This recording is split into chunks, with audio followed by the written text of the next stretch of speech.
is an unconstitutional awakening program.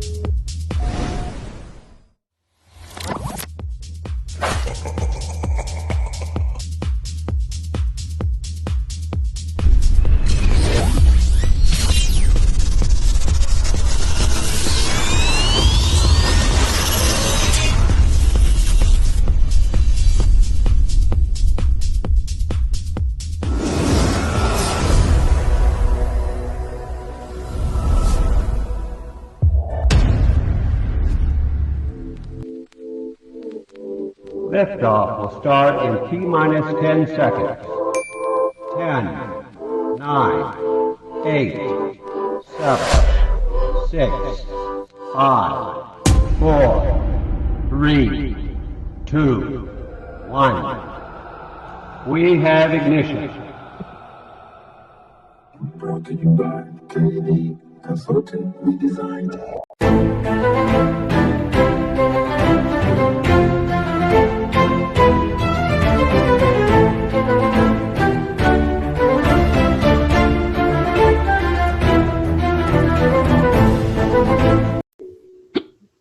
Ahoy there, mateys! It's time to set sail on another special edition of Unconstitutional Awakening. This is going to be the first in our deep dive into the history of pirates, titled The Sea of Thieves. So we've got a lot in store for you guys because, I don't know if many of you realize this or not, but a lot of piracy goes back to the 14th century BC. So I'm talking about way before I think you could wrap your brain around thousands of years ago. And it's interesting to know that it goes that far back because, most people, their first thought of piracy is, the Golden Age in the days of over here in the Caribbean and Blackbeard and stuff like that. And don't worry, we do plan on getting to that. But first, we're going to take you back to when it all really began, or at least the first times that they were mentioned and such. Of course, this is going to be, I think our fourth docuseries where we're, breaking it down into multiple episodes. This, I think, will be the longest one we've ever had because there is so much information. But I just felt we could liven it up a little bit and have some fun with some history for once. And, I definitely don't like to be fear-mongering and such. And I figure we can have a little bit of fun on some pirate subjects. And Bandit and Neptune and myself have been kind of talking about this off and on since we really started the whole podcast idea, and I felt it was finally time to get into some pirates, seeing as how we're all a bunch of freedom pirates. So, of course, you guys, I do appreciate everybody that's out there listening and watching on Rumble and Odyssey, BitChute, and all those audio streaming platforms we got going on, like Apple and Podbean and Spotify. I do appreciate all of you everywhere that are listening and stuff like that to the OG Unconstitutional Awakening, the podcast. There's only one, regardless of what anybody wants to tell you. We're the original one going. So you guys make sure you check out all of our good stuff, and you can start, of course, by getting over there to the official website for the show and everything else that deals with us, unconstitutionalawakening.com. You can find the podcast, upcoming news. You can even get on the social and do some chatting with us. We got all the links to where you can watch and listen. You can even listen while you're there on the site, and you can go right here and check out our sweet merch. And while you're here, you can get linked up directly with our good buddies and sponsors that we help out over here at the show, like my buddy Kirk Elliott over there at kirkelliottphd.com/Jimbob/. He'll get you some good consulting, man. He's somebody that I really trust as far as trying to help folks on this consulting stuff, because he's not one of those dudes up on Wall Street. He's an everyday guy like you and me, just trying to make it work. And it's definitely worth checking out, especially if you need somewhere to invest your money. And I believe silver right now is probably your best bet. Of course, you can get over there and check out Peachy Key Creations. She's got a lot going on with all her candles and soap, her new line of soaps and stuff. There's the pirate soap, and of course her peach soap that's still going real strong. We got plenty of left, you guys. You guys get over there and order some. And if you need some energy healing, she's on top of that too. She's in fact got a few distance sessions on a discount right now, so you guys make sure you check her out. That's Peachy Key Creations on Facebook. My little buddy over there at Ammo Can Survival, making survival cans inside of ammo cans. He's got everything for camping, first aid, everything in between inside the things. He's doing plate carriers and ghillie suits, and he is back from vacation, so he is looking forward to filling you guys' orders. So make sure to check out Ammo Can Survival over there on Instagram. and my buddy over there, Brett Pike at classicallearner.com with Homeschools Connected and the Cubs to Bears books. Man, this guy's got it going on for everybody that's trying to take education back into their hands nowadays. And I think he's a good friend, and he's definitely a good friend of the show. You guys get over there and check him on out, and he'll help you guys out too with getting your kids' curriculums together and such. So now that we got all that good stuff out of the way, I've got to start the day the right way. How we doing, Bandit? I'm doing excellent. Fantastic. I know what's going on up there in Neptune. Outstanding, man. Are you guys ready to set sail on this awesome historical job we got planned here? Absolutely. Raise the black flag. That's right. That's right. Well, like I was making mention when I first brought it up there just a little bit ago, is that the earliest documented instances of piracy were in the 14th century BC, and usually were referred to as sea peoples. They were basically ocean raiders. They'd attack ships in Mediterranean civilizations and stuff like that, even into like narrow channels and rivers that they could get their ships into, looting for everything from food to weapons and anything else that they could get their hands on. And I mean, when you really start digging into this, you don't realize how big piracy even was in these times. Like there's definitely different kinds leading all up into these times, because there was a lot going on in the Mediterranean back then. Like that was kind of the center of life. Well, during the Mediterranean pirate era, it was piracy during the 14th century in the Mediterranean, at least by the Greeks. It was viewed as almost an honorable profession to have, because it was so common that it wasn't viewed as like you would think of like as the Vikings, or they weren't viewed as savages like the Vikings or the pirates during the golden age of piracy. It was there were plenty of mentions of pirates in Homer's Iliad and the Odyssey. Like it wasn't actually frowned upon until later on, during later on in the Greek in the Greek culture. Sure.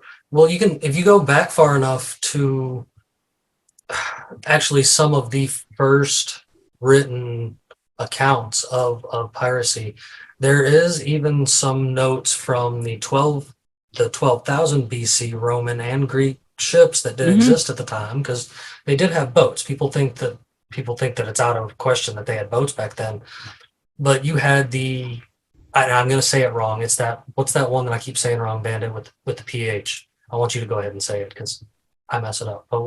Phoenicians, yes. And you got to look at it honestly as long as if there were people on the water sailing, no matter how far back, you got to look at it as there were other people on the water willing to take stuff from other people on the water. If you look at it like that, piracy could go back, and it doesn't have to occur in the open water. It can be on rivers. There are plenty of instances of recorded river piracy. Piracy was a big thing, though. In theory, piracy can go back as far back as you could possibly think of people, being on the water. I guess the first written account, which we're not getting too much into the Chinese end of it this go around. We needed a whole episode for that, I believe. Yeah. But you're talking about 2nd century time period, like Han Dynasty time period. For Asian piracy, yeah. And then 1200 between 1200 and 4. There was more prominent talk about them in the 1400 BC timeline, but there is the Phoenician, the Illyrian, and the Typherian pirates all mentioned loosely from starting around 1200 BC. But by that time, they'd started to become vilified, as a dishonest line of work. But it was, as you were saying, privateering was something that was, it was an honest line of work. hey, let's get into it. We're Yeah. we're out there. We're out there not only adventuring and sailing the seas, but we're checking out We're what they working got for the going on, government. and it did turn into more of a raider thing, maybe less of an adventure thing. Privateering has gone. It's not necessarily a big thing now. I think privateering stopped in middle of the 19th century, maybe. Privateers, maybe. I don't know. I honestly don't know, because I think I've even seen it mentioned as something that was about to take place, that started to take place with the Somali pirates. I think they enlisted privateers to handle Somali pirates. So maybe it's still a thing, hiring private ships to take care of the pirates. So it's been a common thing. I was actually just about to get that in some of the what is considered British territories and stuff like this back in, or Roman territories, I guess you would say, in these time periods. There were places like the Gibraltar and the Strait of Malacca, and even down in Madagascar. Yep. And the English Channel was raided a lot. So all I was going to say is, in looking at the history of piracy all the way back into 14th century BC, the thing that stands out to me, obviously, is whether it was an honorable profession or not. It seems that it always coincides that the desire to rob and pillage has always been in human DNA, and that to the places that you just mentioned, like around Gibraltar, Madagascar, the English Channel, and like Somalia, the Gulf of Aden. It always seems to coincide with like the major shipping lanes, where your money and resources come from. Yep. And thinking of the more recent examples of that, I mean, obviously, I don't think it exists in the same capacity that it did in years past, but I'm thinking of 2009, the Boxer incident with the Somali pirates who captured that Maersk liner. So obviously, it's never really gone away entirely, and it clearly does plague the same places that it's always afflicted. When you get back into like the Greek and like Latin meanings, it wasn't the English word pirate until like later in the 1300s, not BC, like the 1300s AD, and even in like the way it was pronounced and used now, not until about the 18th century. Back then, it was more of like a brigade, or they were like, apparently the word breaks off of I attempt, so to experience. So I guess that meant like the traveling and stuff. And where you had mentioned about it being more of a, not frowned upon or whatever, it seemed that in like the Mediterranean area, aside the Greek, kind of like the classical Greek era places, like the Greeks frowned upon them themselves, really, but a lot of the surrounding areas weren't, they were pirates, they were pirate places, they were nomadic people on the sea that were traveling to these different areas up and down the Mediterranean coast, trading in commerce, obviously, because when you look at how history is definitely rewritten, I guess, to favor Roman Greek kind of history, these other places history does in a sense get erased. The winners write it, of course. And so a lot of these people were probably freely trading as just sea people prior to the classical Greece era and ancient Greek era and stuff. Just my thoughts, I guess. They could, in fact, probably just label anybody that they don't like on the water as a pirate. I think that's usually how it went, though. Well, the Illyrian pirates are a good one to bring up, I guess, in this time frame, because they're in that, like, they fought with Greeks and then they rolled over into fighting with like Romans and stuff. and they even had a female like leader at one point in time in their group, which seemed to be a common thing when you're going through pirate history. You start seeing a lot more females in piracy than you realize. But it really didn't kick up until like the Golden Age. Well, when you're looking in this area of the Illyrian pirates, one of theirs was Queen Tatua. I can't say that right. I'm going to butcher it. It's Teuta. I had it pulled up on the screens for you guys looking. Of course, a lot of this is drawn and edited. Now, from see, what we that know. is what what everybody is like. I guess everybody's fascinated with the whole like, golden age of pirates, the skull and crossbones and stuff. That is the golden age was such a small blip on the radar of piracy. It really was, and it was. Yes. They only made it famous because of like the time period and the action scene, and everybody just was like, oh, you had cannons, you had guns, you had, piracy before that. I mean, you had to take into account that one ship to board another had to ram it and then physically board and fight. You didn't have cannons. You had maybe you used what the Greeks referred to as the Greek fire, which was napalm on a catapult. So in all these surrounding areas of this ancient place, a lot of these places aren't named the same as this today, but we're around the Adirondack Sea. It's spelled right there for those watching. Again, I butchered things. But anyway, yes, all of these areas had run-ins with the. Because that's Italy. That's Italy right there off the coast of Italy, right there. That's all you gotta. Yeah. Yep, that's exactly it. And like this was like a hotbed for these Illyrian pirates running around. Like these, and all of these ancient civilizations, of course, have writings about these Illyrian pirates running around. And back up to who I was saying is this queen Tauta. She was apparently like badass. Like that was a feared name of the time, as far as a pirate running around. Because of that time period, what did you do? Like, if you wanted to ship a large amount of goods, it had to go by water. Well, I mean, you weren't going to go over land. I mean, they really didn't have the ability to ship large amounts of goods over land.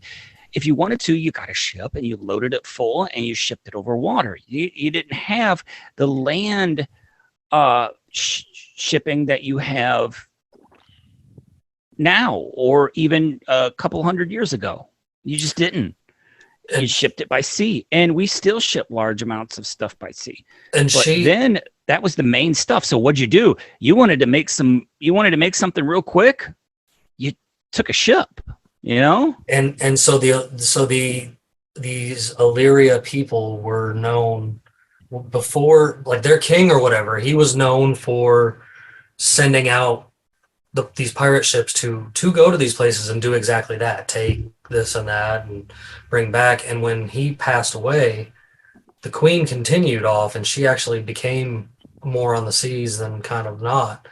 And she was using them to harass and attack enemies of their group or whatever, basically as a navy of plunder and provide. And in her time after she took over, she kind of consolidated all of them into the most powerful kingdom of that eastern coast that she was out. Like she basically conquered that eastern coast of that lake I was showing you guys earlier, their sea I was showing you guys earlier, right there in that area, and had a stronghold hidden up there where they were even making a civilization, I guess, for pirates of the time. It's funny you mentioned that. That's the modern day Balkans. Yes, it's exactly what I was getting at. Is the Balkan Peninsula. So basically, they were Balkan pirates. They were Balkan pirates.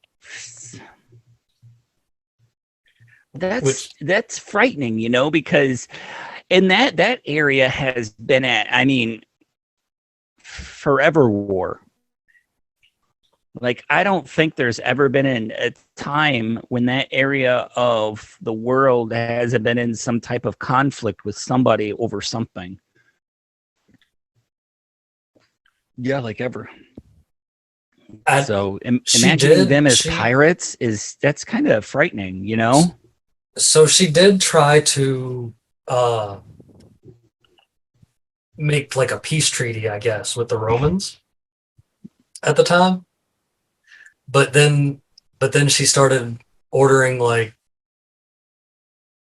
renegade, not really known ships of hers or whatever, to continue to rob the Romans as they were passing through and stuff in that area. Like once a pirate, always a pirate. I don't think pirates like retired to do something else. I think once they became pirates, they stayed pirates till they either like died of old age or they were killed off. You know?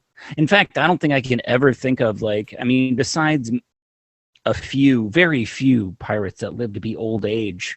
I don't think I've ever heard of any pirate ever retiring to do something else. It actually took a Roman fleet of 200 ships with 20,000 infantry and 2,000 cavalry for them to conquer that Balkan area of the pirates when they finally did lay siege to try to run them out from where they were. Like that, if that tells you anything, like that's a hell of a lot of people sent for one little group of pirates. But like pirates.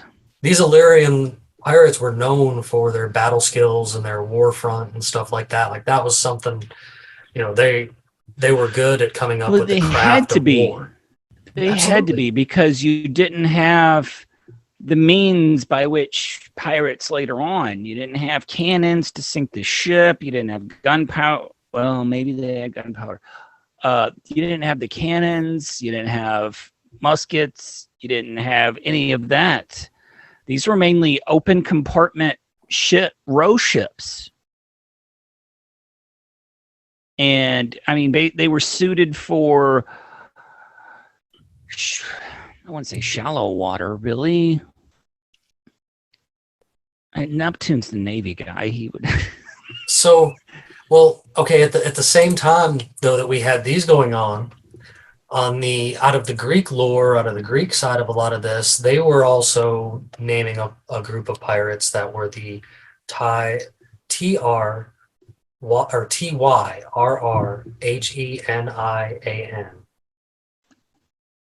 And the weird claim about this group of pirates, like I said, I'm butchering it, but the weird group about this, they could apparently transform. It's very common to have seen them depicted as transforming into dolphins when they leapt into the sea. Wow. Which is pretty wild. You put this into the Greek mythology type area of mentioning them, but me, I'm going to be one of those guys that like to have this thing. These were actually the pirates that were even mentioned in the Odyssey of Homer. Yeah. Yeah. But if you even now, I think there are societies that have been wholly like built on water. I think there's still some that exist today that their entire lifestyle revolves around being on the water. And I think you're gonna have to look this up, because I don't want you to quote me on this. As I think they are it's in their genetics to be able to hold their breath longer than that of a normal person when free diving, which would totally explain the dolphin. Right. Exactly, man. Exactly. I mean, think about that though. That there are people like the Iceman Hoff. I know he's a little extreme of an example, but like he can free dive and be underwater for a really long ass fucking time. I was scuba certified at one time, and my when I took my certification dives down off the coast of Florida, in the Florida Keys, the guy that signed off on my dive book was in his late 50s, and he could dive down to 70 feet on just free diving down to 70 feet and stay down for quite a while. And it's like unreal. Like, I've heard of that guy, and I believe he also has the record currently for longest held breath naturally diving. Yeah. I think it's like 4 minutes and some odd seconds. It's incredible. Plus, we're talking about 3,000 years ago, 4,000 years ago. Yeah. Oh, yeah. So I'm thinking maybe people were built different. Just my thing, and even now, if you're raised on water and your parents, your grandparents, your great grandparents, and before them were raised on, a seafaring lifestyle, and you've free dove your whole life, it's quite almost possible. An evolution. Yeah, it's quite possible that it's in your genetics. It makes me. Sorry, Jimmy. No, go ahead. So it just got me thinking too. I don't know if you guys have seen the movie. I know it kind of had mixed reviews, but Waterworld. Yes, it was a good movie. I actually really liked it. I actually really liked that movie personally, and I think it gives credence to that. Like, people would have to adapt and learn to survive, and obviously in that sort of ecosystem where they're not. No. Yeah, I don't know how far it would have to go, but cycles of evolution, people would learn to adapt to that to be able to live on in open water in some way similar to that. Just like you got the watermen living off the coast of Virginia and North Carolina. Those guys pretty much have spent their entire lives on the water fishing to make a living. So it's I think Waterworld is a good exploratory of the possibility of what that actually looks like and how people would adapt. Waterworld reminds me of what you would consider the Cilician pirates, which is where I think you can start coming back into getting closer, I guess, to where we are, because these guys are right on the fall of the BC line, like right before you start going into AD from from the BC rolling up, and these are the result of those Balkan pirates being chased off, and these other pirates of the Greek, because they were finally defeated by the Romans, and so they were. But you never defeat a pirate. You know what I'm saying? You may just chase them from their area. Sure, they colonized. Pirates aren't a group of people; it's a belief. Yeah, it's a belief. Yeah. So I mean, you can't really defeat piracy. Yeah, because can't kill an idea. And so exactly. And so after chasing off those the pirates from in that bulk, those we're just going to call them the Balkan pirates. After chasing off the Balkan pirates, you've got the Sicilian pirates coming up into things, and the Sicilian pirates they made deals into the Roman area because they did a lot of trading and slavery. They were bringing people that they captured and kidnapped from ships all over the area, and we're talking all the way down into like Egypt and stuff like that. And these Sicilian pirates, which I've actually got some photos, because I believe it was Sicilian pirates that had captured Gaius Julius Caesar. Yeah, you are correct. I do believe. You are correct. And that itself is incredible story that he literally befriended them all and basically started giving them orders. He pardoned them, didn't he? He did. But then he didn't. If I'm not mistaken, he ended up sinking their ship anyway. He did sink their ship, and when they returned to land after they had gone back to get the ransom they had asked for, I believe that story ends where he wound up slitting their throats. After he told them that, go back, get more money because you don't know who I am, and when we get back to land, you are going to die. And I don't think they actually took him seriously, but that's exactly what wound up happening. They went back and got the ransom, the amount that he had asked for, and when they landed, Yeah, that's. I think that's how that story ends. Oh no, absolutely. Let's It's see. a pretty wild story. I would expect nothing less from a Caesar. All right, so I guess. so Seriously. in 75 BC, which again we're getting closer and closer to the end of the BC line. Julius Caesar was kidnapped by the Sicilian pirates, and it seems that the ones that had took him were from what is now. They were laying low in the Turkey region, what's modern day Turkey, and not so much actually Sicily. Sorry, and you're right. It says that he laughed in their faces, raised the ransom, sent his men to collect enough silver to pay it, and he won them all over, and then gained their trust, and then he later captured them, got all the silver back, and cut their throats and had them even crucified. So, Jesus Christ. like, Oh man. he went full blown on that shit. Like, good lord. He wasn't fucking around. Well, I mean, would you really expect anything less from a Caesar? No. No. Facts. You really can't. No. And so out of that, we kind of got the Dark Ages. We're getting close to the end of this time and getting close to like where the thing kind of flips over, and we're at the end of the end of the Roman Empire and the beginning of like the Dark Ages and stuff like that. And up pop these Germanic and style pirates and stuff, along with Irish and Slavic pirates, as well as Moorish pirates, all come popping up in this area. And one of the first ones that's listed is the Frisians, and they were a Germanic ethnic group, out of some of the Netherlands region and such.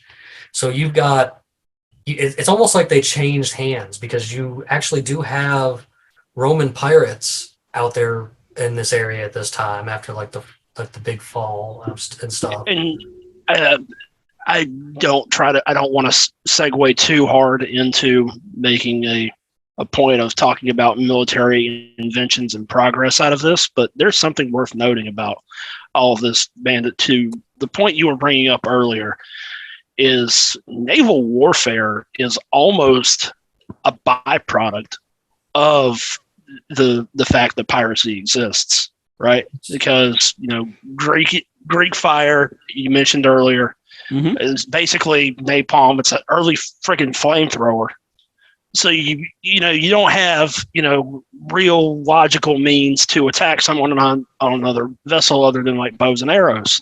So you need something that could actually sink a ship. Yeah. Right. Without destroying yourself in the process. What did they call that was on the front of their ships? Yeah, Greek fire. What they call those on the front of their ships? You know what I'm talking about? This thing right here that shoots up? No. Talking about the Neptune, the right there at the front, the point of the old ships. They had a specific name for those, where they would use those to ram another ship. Right. And you had to actually physically board the ship and kill everyone off, pretty much like with whatever you had in your hand, right? Whatever weapons you used. There was so they just called them right. So according to what I found in just this quick search, they're just basically called naval rams, and there's one that references one used in 5th century BC called an aphlet ram. Here, Jimmy, I'll put this in the chat if you want to pull this up. But it's essentially a giant fucking spear for the front of a naval vessel. And its entire function is to disable a ship or sink it. Yep. So there was no like they had a few, you had bows and arrows and you had the Greek fire, and there's only so much you could do at a distance from those. Right. Yes. Your ability to defeat your enemy relied totally on you boarding the ship and taking it. Brutality at its worst. right there. Unlike later on when you had the ability to, when you had standoff weapons, cannons and muskets, you could, if you didn't feel like boarding a ship, you could totally and utterly destroy a ship and sink it and not have to worry about it. Okay. Right. Yep. Or you could batter them in to submission, board their ship without so much as a single loss on your side. Because like you're saying, in these olden days, this is it right here. You burn one ship down and you capture everybody you can. Maybe they had ballistas. Maybe. Yeah, and those big ass ballista compound boats were used. There it is, ramming it right there. Yeah. Yeah. You had to board and board their ship and take it. That's like, I can't even imagine. So the most vile invention that I can think of, and I'll have to look up an example of it in use, is to the point of ballistas, which were used extensively on naval ships to put distance between them, because you have to recognize, right, that if you're going to get up close and personal with the ship, you better be better prepared and better matched to defeat your opponent, right? Mm-hmm. So it became a logical extension that why can't we figure out some way to take them down from a distance? And those ballistas are high powered, and there are many examples of them using those ballistas and putting like a fire laden bolt on it to penetrate the ships, sink them from a distance. They don't have to get up close and personal. Now you just completely sacked whoever you were attacking. Yep. So it was both a defensive and offensive tool in that respect. So when they got in, when you get closer to the time of the Moorish pirates coming out of North Africa and the Turkish area after the Sicilian pirates kind of vanished out, you've got, and you start getting them coming in, but not only do you have the Irish and the Slavic pirates coming in at the same time from that area, this is when you actually do start seeing some form of, they were able to launch things. Maybe not cannonballs, maybe not gunshots, but their groups of people did evolve into having the ability to have rifles and cannons and such, as they were like toying around with the projection of, like, there was already the way to shoot the Greek fire, and so they were taking from that and figuring out how to fire off of that, because they were the Moorish pirates and the Slavic pirates and stuff, because the Asian pirates were already in existence at this time, and they were already using gunpowder for things, and they had, the Moorish pirates especially were getting their hands on things like gunpowder and other forms of steel and metal from the Asian pirates, because they were traveling back around into that area pretty regularly. So they start, and then like the Slavic and the Irish pirates start getting it from them as well, because their pirates are going to raid each other. You know what I'm saying? Like, pirates are pirates, but that's just it. Pirates are pirates. You may work with one group of pirates to help take down the current, superpower or whatever, but like, they're still pirates, and unfortunately they would turn on each other a lot. Yeah. No honor amongst thieves. That's where the phrase originates. What's the best way to keep a secret between three people? Kill two. that came from piracy. Yeah. Because, there are documented instances of them going to bury something or hide something, and only one of them coming away. Yeah. And another name that they were referred to, as far as, Moorish or whatever, was the Riffian pirates, for anybody who isn't familiar with what I'm saying on there. It's been seen in two different names, I guess. But they were known for, robbing a lot of the early European civilizations in the Mediterranean area right there that were forming up and stuff.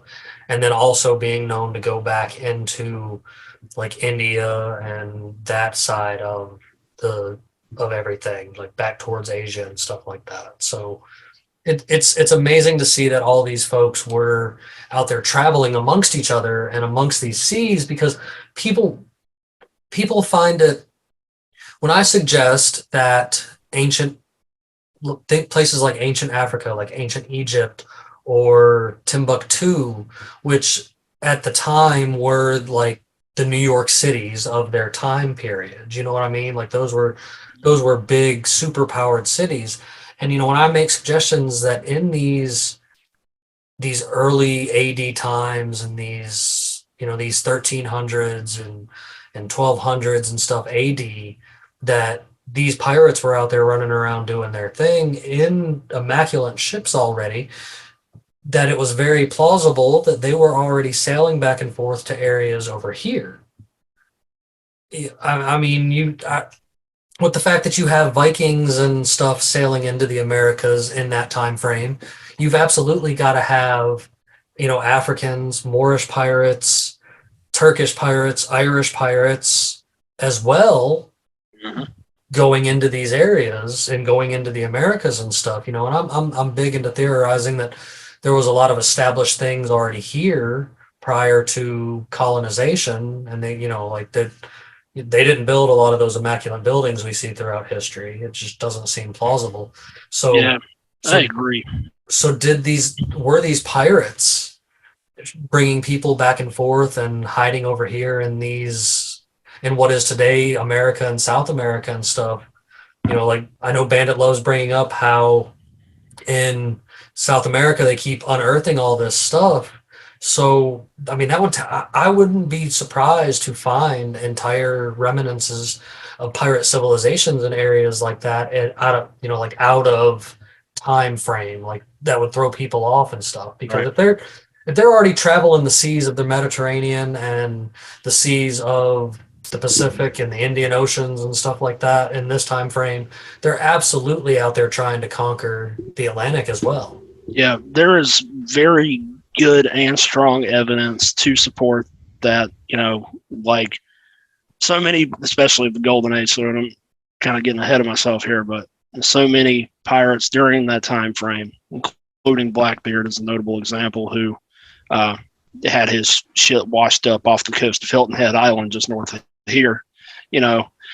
It's worth pointing out that they did have to flee to somewhere they wouldn't be found, somewhere that was not populated or loosely populated. And it kind of goes hand in glove with the rumors of, lost treasure, where they made their riches, and for all it's worth, they had to hide it so that they wouldn't get mutinied by their own crews and stabbed in the back. Yeah, and a lot of them was like they got their riches and they spent it. Yep. A lot of them did. Yeah, they had to, in order to spend that too, you had to have a means of commerce, especially in the Western Hemisphere. Well, they traded. Going back to those days. Piracy Absolutely. and trade goes hand in hand. Yep. Piracy when you think pirates, you think mainly like just constantly take. A vast majority of the time, these guys, when they weren't taking stuff, when they weren't like taking ships, they were running cargo from here to there. They were active traders. Right. Yes. Well, but that's what I was saying is, you've got all these pirates in these, like I was just saying to Neptune, you got all these pirates in these areas that are traveling all over the Eastern Hemisphere's oceans, all around that area. And there's totally like a jet stream that's in the ocean that goes from like the tip of Africa to the Caribbean. Yes. Okay. Like that's a thing. And so people, not myself, but I know a lot of people find it almost fathomably impossible that they were traveling back to the Americas in the 800s, the 1200s, the 1300s AD. Whoa. Okay. I'll break that real quick. There is evidence, I'm getting way off track, but just to prove your point, there is evidence that the pharaohs had nicotine and cocaine in their system. Yes. That is not native to that area. And corn found in Africa. Yeah, that is not native to the area. So I would think that the pirates were the best way that they were getting there. Yeah. Think about it. There is evidence that people now, I mean, it just, you got to dig. You really, really got to dig for it. And it's not going to be taught to you in school. There is evidence people sailed across the Atlantic 3,000 BC. Yes. You know, I mean, how hard is that for people to like, you know? Well, it actually, I think it brings up a good point. Enough. Okay, I think it brings up a good point because there's not a lot of pirates don't have a lot of written history. A lot of their history is very verbal between each other. You know what I'm saying? Like even a modern Somalian pirate would probably know more about piracy than we could ever wrap our brain around due to talking the lore down and such. Mm-hmm. So, you know, my thing is that you were talking about them early in this episode. We were talking about how it was a great job. Like it was something looked up to at one point in time.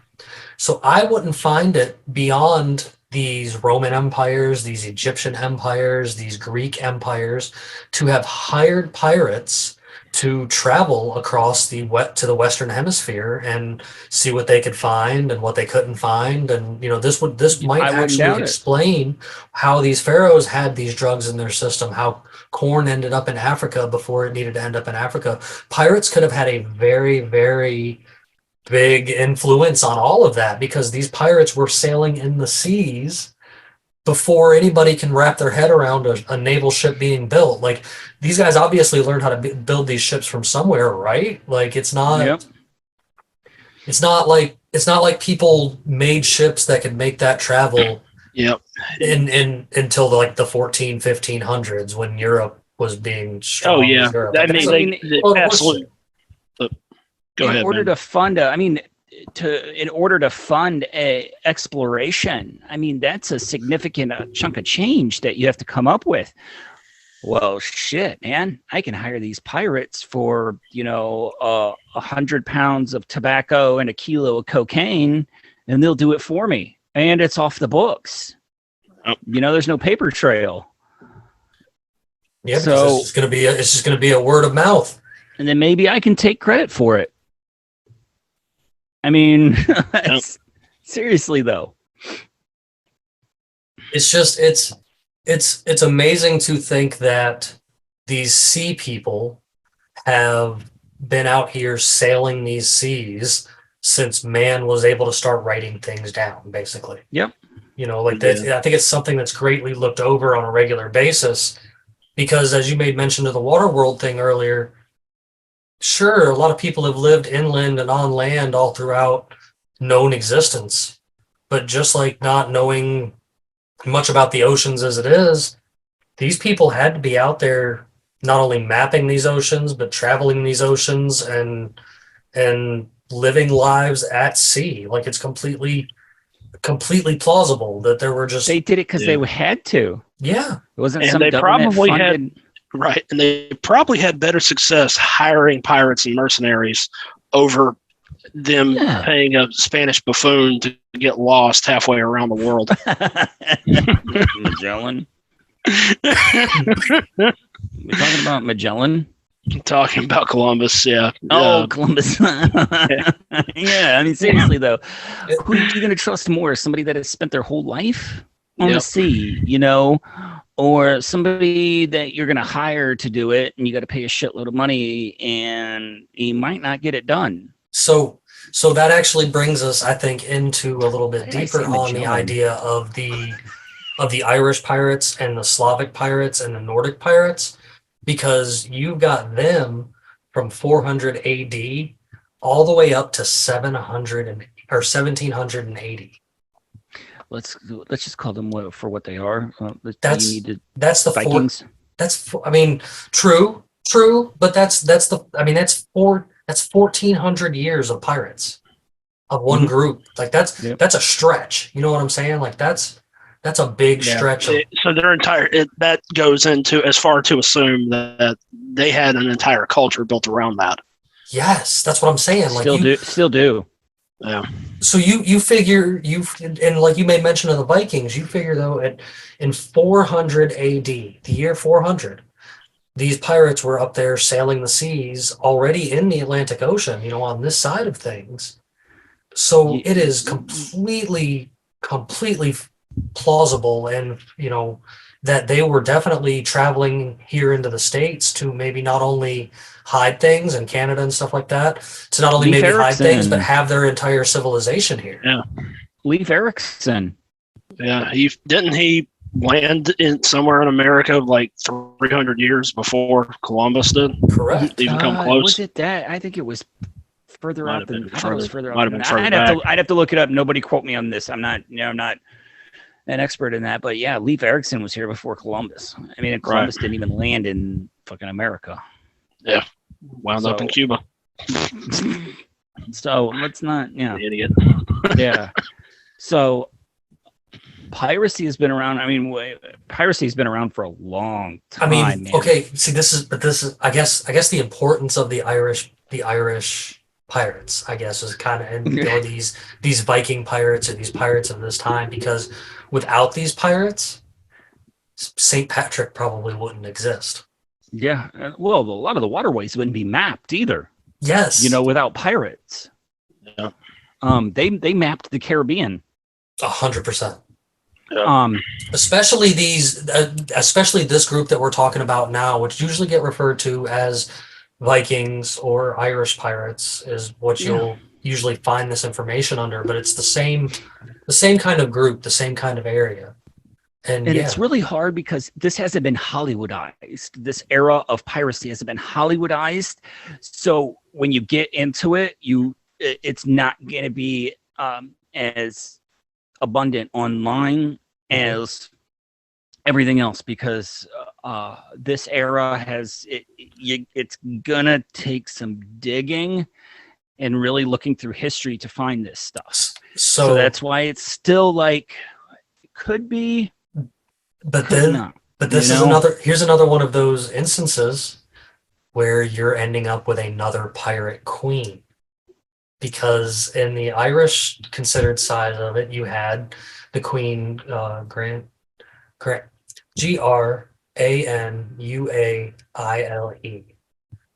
and she was. I'm not gonna butcher that. I'm not gonna butcher that. And this is again getting closer and closer to the end of their era, because again they went on till the 1780s, so like right before a lot of the golden age and stuff kind of started. But these guys, this is back in the 1500s when she was a fucking another pirate queen. Like there's something up there, man. Like a lot of these women end up becoming pirate queens, and I guess in a sense I could understand it, because why not?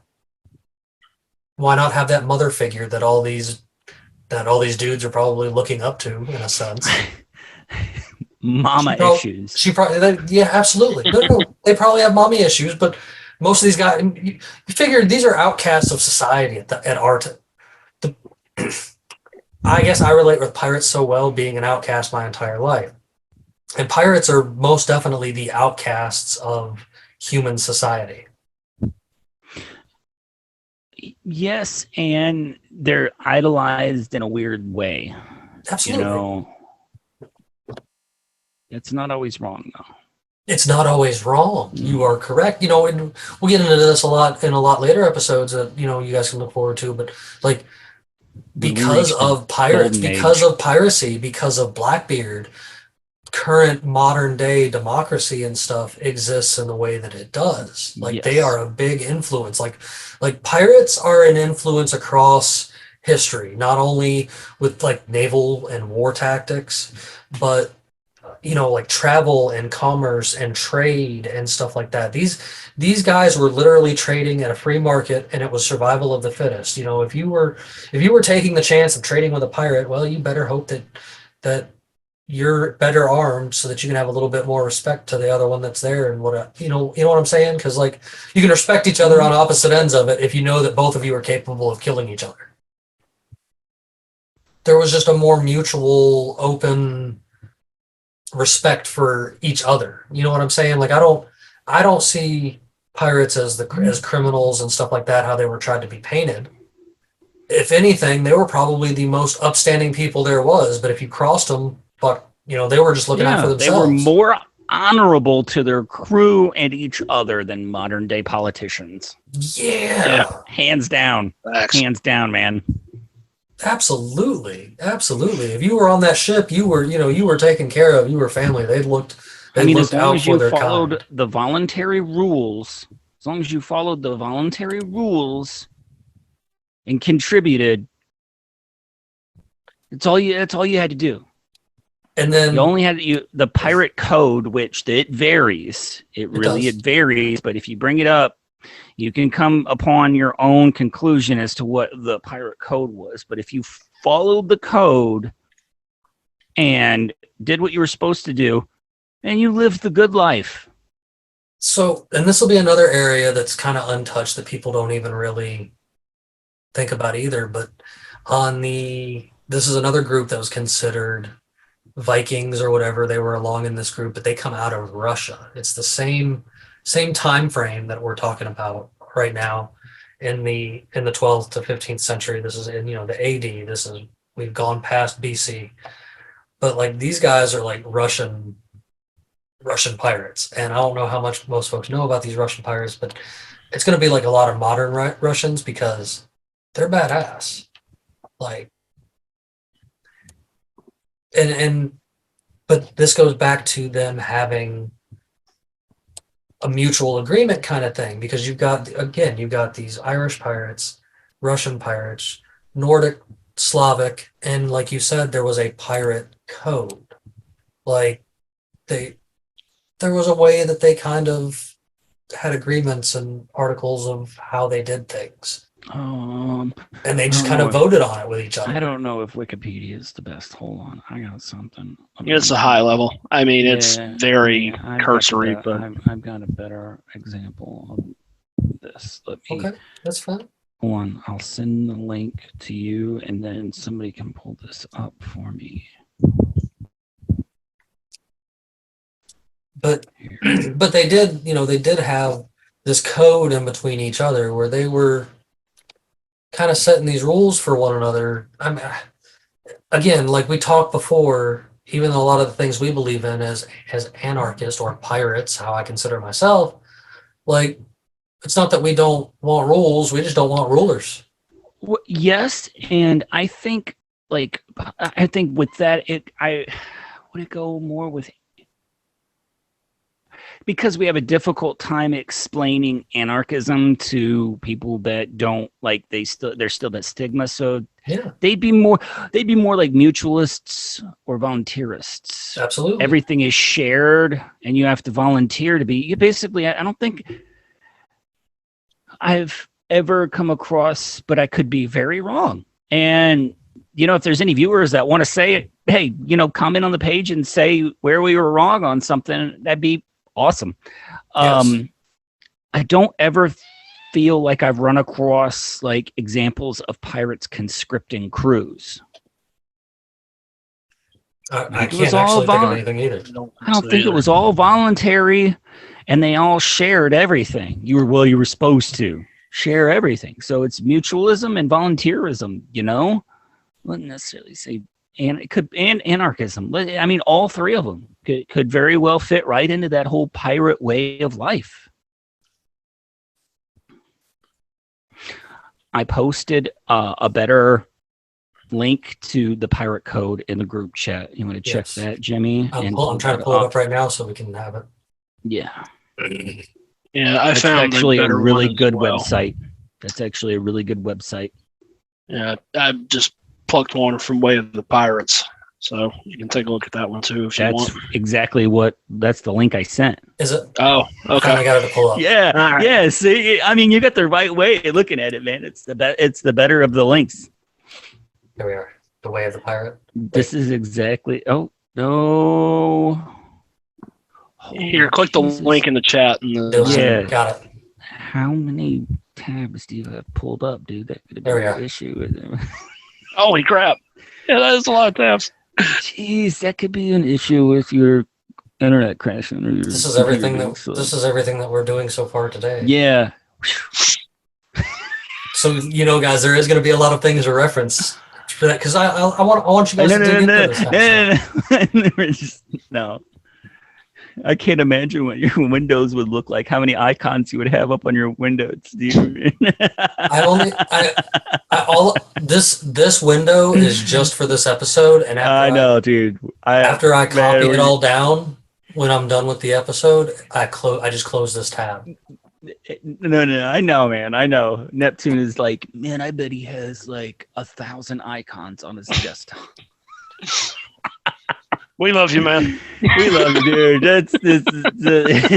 You're gonna get some trash talking from other people outside the website outside the podcast that are gonna look at this and go, man, dude, there's a lot of tabs, man. That's the pirates' way of thinking. Organized, I think. I know. We love you, dude. We love you. Yeah, man.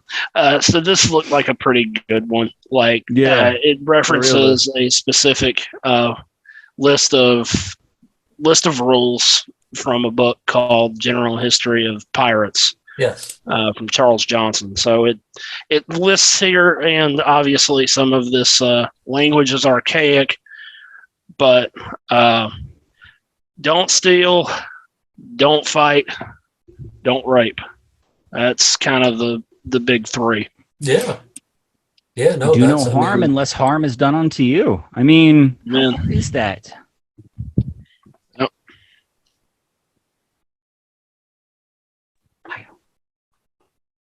And they kind of voted in the affairs of things, like if they were, you know what I'm saying, on. Oh no, seriously, that's Like, but they took like an actual vote of the people there. Mm-hmm. Maybe if the captain didn't agree, he might have put one in you on the side of the fucking ship. You don't know. It in a sense, it kind of was a monarchy in a way, but they were still. Whoa, no. I mean, you always had to have an answer to the captain at the end of the crew. He had to answer to the crew. I mean, there is you could easily be removed as captain if you were changing your crew, or if you weren't doing what you were supposed to be doing. You could be removed as captain. So it's they had balance. That's what I was kind of getting at. Is like the captain kind of had final say in a lot, but he had to watch how he did it. He had to have respect for the way he did it. It wasn't a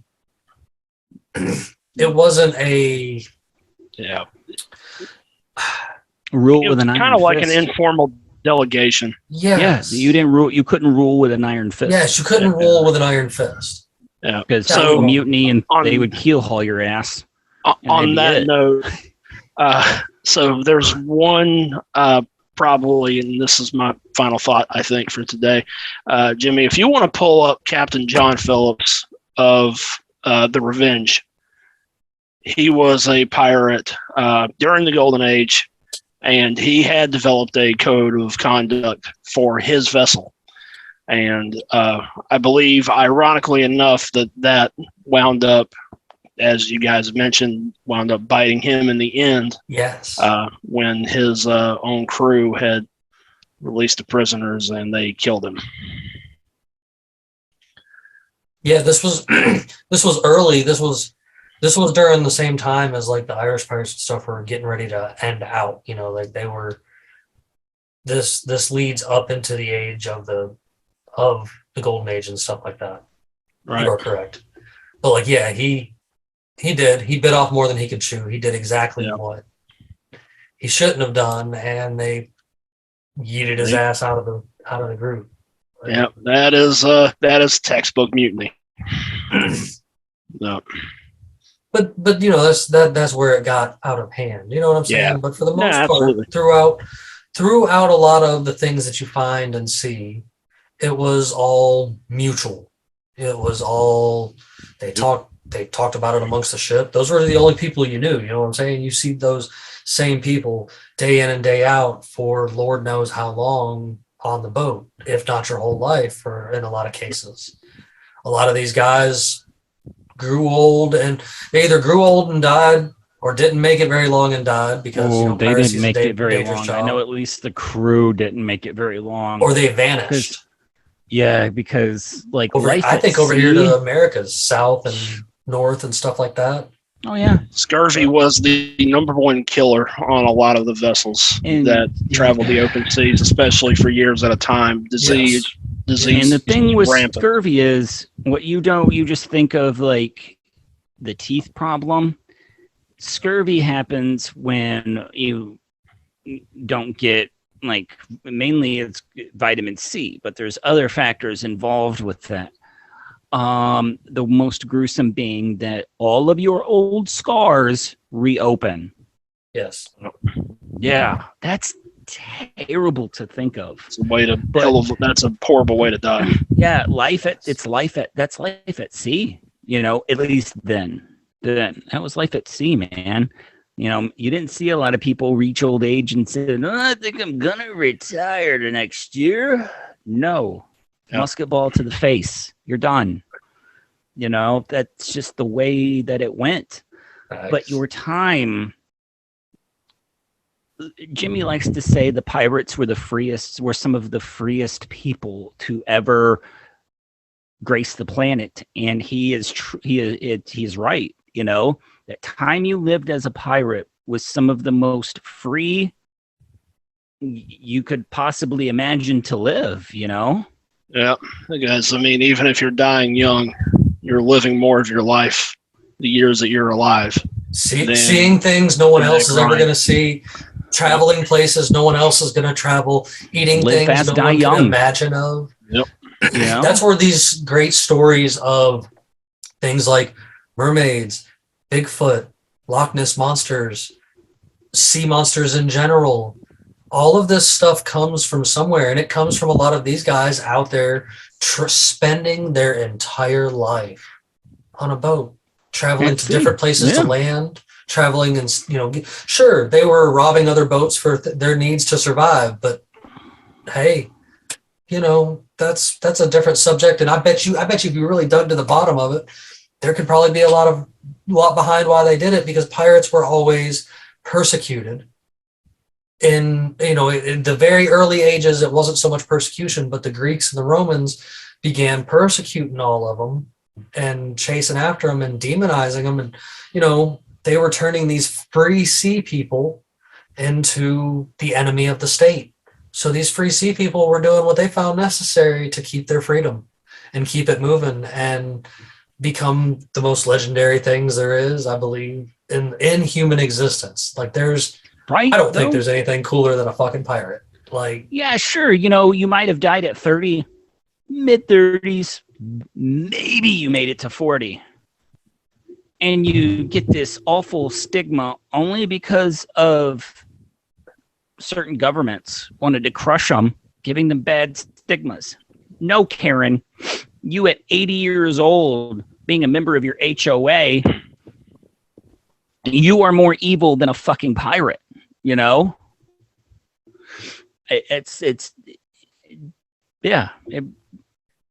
would rather live free to 40 than live under a government's control to 80. Amen. Amen to that, man. That's just my thoughts, though. No. I think that's great.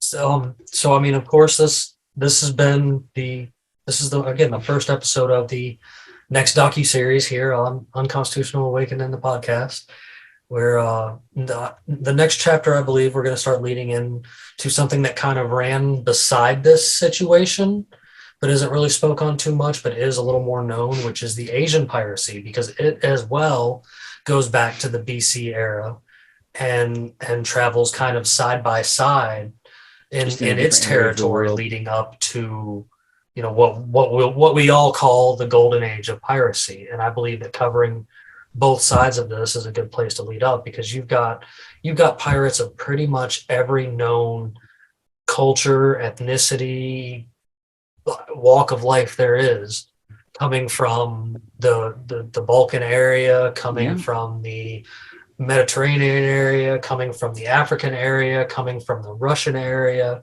coming from the Americas. From the Americas and everything. I just don't think there's been any Canadian pirates, though, eh? I mean, those The guys French- try, I guess, but I guess they're too. French pirates, maybe. Yeah. Oh, now the French But- pirates, the French pirates kind of come up at the early stages of the Golden Age. That is something I'm pretty familiar with. Like a lot of their stuff kind of set the Golden Age forward with pirates, including yet again another female pirate captain, pirate queen. There's even those in the Asian history and stuff. Like I think that's going to be a reoccurring thing you guys are going to see because pirate queens seem to keep popping up. I don't know what it is. So, you got anything you want to throw in there before we close up for this one tonight, guys? No, I'm all good here, man. I just had a really funny thing to go off the Canadian pirates. A European pirate will stab you. A Canadian pirate might just politely ask that you hand over your bounty. Maybe. Well, of course, hand over your stuff there, buddy, eh? Yeah, of course, you guys know I got one. So, pirate walks into a bar with a parrot on his shoulder. The bartender says, you know what? A couple of days ago, I saw a pirate with a cow on his shoulder. The pirate says, Yar, I bet he didn't know how to milk a parrot. Too much? All right. You guys have a great evening. We'll see you again next time.